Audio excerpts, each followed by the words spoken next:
Монгол Улсын ерөнхийлөгч Ухнагийн хүрэлцэхгүй бүгд найрамдах Чех улсад хийж байгаа төрийн айлчлал үргэлжилж байна.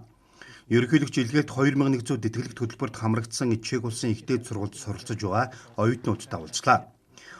29 оюутны 8 Праг хотын техник их сургуульд барилгын инженер, компьютерийн шинжилгээ ухааны чиглэлээр сурч байгаа бол 21 нь Карл их сургуулийн Подепрад хотын хэл мэргэжлийн сургалтын төвд чех хэлний бэлтгэлд хамрагдж байна. Оюутнууд эрх намраас ихтэй сургуулиудад цөмийн инженер, компьютерийн шинжилгээ ухаан, хүнсний чанар, аюулгүй байдал, статистик зэрэг сонгосон мэргэжлэрээ суралцах юм а.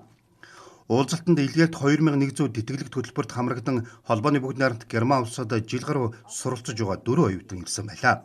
Тэд бүх хичээлдээ онц сурч байгаа гэдгийг сургуулийн удирдлага нь уламжлалаа.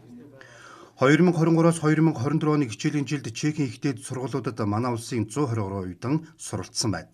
Монгол Улсын их сургууль 1992 оноос Чех судлаач, олон улсын харилцааны мэргэжилтэн бэлтгэж эхэлсэн.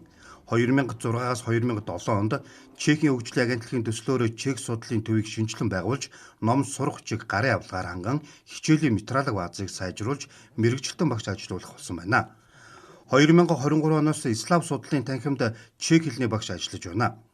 1955 оноос Чехословак улсад 20 мянга гаруй монгол иргэн суралцсан. 303 дээд боловсрол эзэмшиж 30 орчим нь эрдмийн зэрэг хамгаалсан байна.